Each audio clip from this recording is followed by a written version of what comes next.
देशात हा बिहार मधलं बौद्ध गया, खरं म्हणजे भगवान गौतम बुद्धांना ज्ञान प्राप्ती झाली आणि बोधिसत्व तिथून झाले।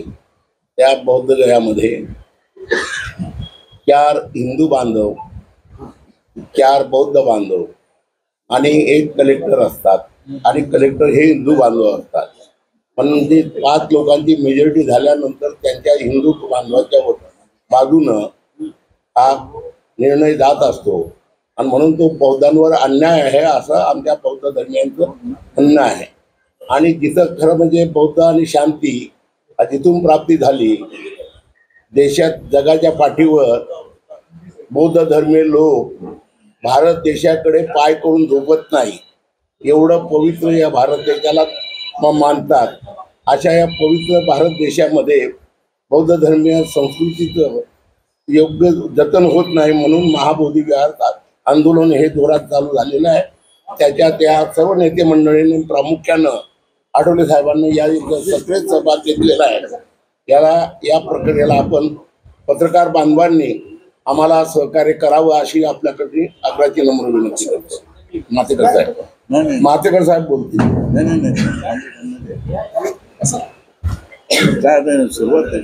सुरुवात झाली, माझी झाली, तुमची झाली, राजू वाघमारे साहेबांना तुम्ही बोलून, राजू वाघमारे तुम्ही बोला ना। या बनते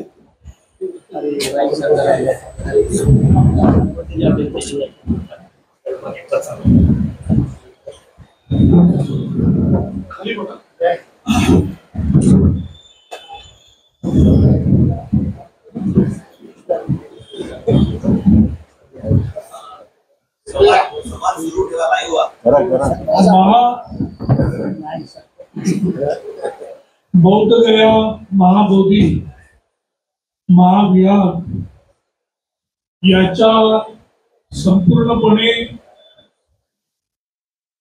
हे बौद्ध विहार हे बौद्ध समाजाच्या ताब्यात द्यावं आणि ज्याप्रमाणे संपूर्ण देशामध्ये प्रत्येक धर्माची जी प्रार्थना स्थळ आहेत ती त्या धर्मियांच्या ताब्यात असतात, त्याचप्रमाणे हे महत्वाचं आमचं धार्मिक स्थान आहे ते बौद्ध धर्मियांच्या हातात दिलं पाहिजे। यासाठी संपूर्ण देशामध्ये आंदोलन होत आहे आणि त्याचीच एक सुरुवात आम्ही मुंबईमध्ये करतोय। आदरणीय आरपीआयचे नेते रामदास आठवले साहेब तसेच इतर सर्व आरपीआयचे इतर गट, इतर नेते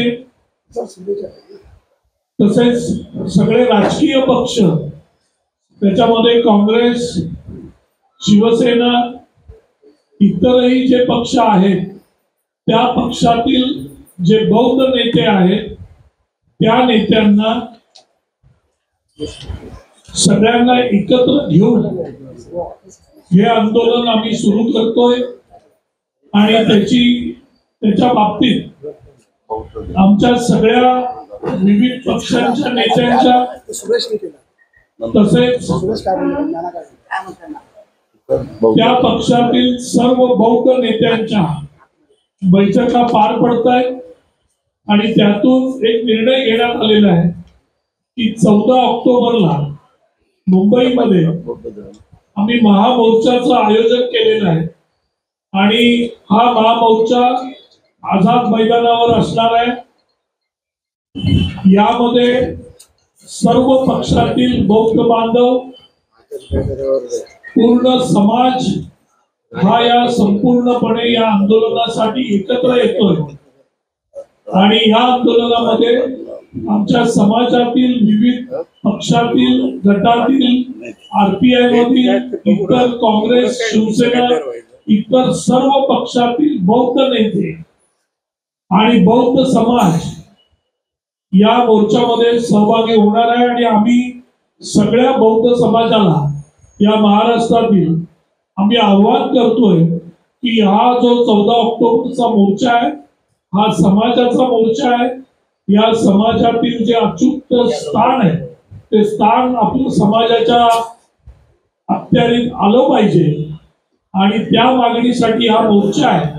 त्यामुळे महाराष्ट्रातील सर्व बौद्ध बंधू भगिनी आणि इतर सर्व जणांना आम्ही या मोर्चाद्वारे आणि या आजच्या पत्रकार परिषदेद्वारे आम्ही आवाहन करतोय की या मोर्चामध्ये आपण सगळ्यांनी सहभागी व्हावं आणि त्यासाठी ही पत्रकार परिषद आम्ही आयोजित केली आहे.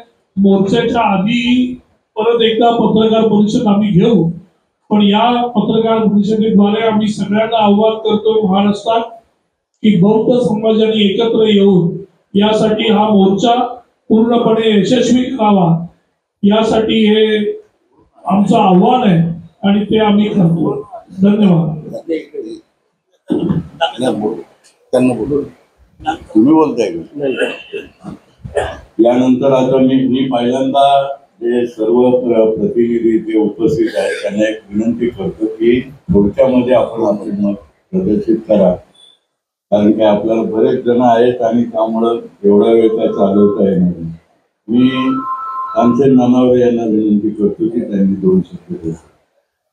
येत्या 14 ऑक्टोबरला 14 ऑक्टोबर हा आमच्या आयुष्यातील या देशाच्या इतिहासातील एक क्रांतिकारी दिवस आहे. 14 ऑक्टोबरला परमपूज्य डॉक्टर बाबासाहेब आंबेडकरांनी या देशातील तमाम दलितांना बौद्ध धर्माची दीक्षा दिली. त्या 14 ऑक्टोबरच्या उपलक्षानं मुंबईच्या आझाद मैदाना येतो बौद्ध गया बौद्ध महाविहाराच्या मुक्ती आंदोलनाचा मोर्चा आयोजित करण्यात आलेला आहे. अखिल भारतीय भिक्खू महासंघाच्या वतीनं या मोर्चामध्ये रिपब्लिकन पक्षातील वेगवेगळे गट तट विविध राजकीय पक्षामध्ये काम करणारे बौद्धांचे नेते या सर्वांचा मिळून हा बौद्धांचा अत्यंत विशाल असा मोर्चा आहे. या मोर्चामध्ये प्रचंड संख्येनं सामील व्हावं असं आवाहन आम्ही करत आहोत. आजपर्यंत मुंबईमध्ये 4 बैठका झाल्या.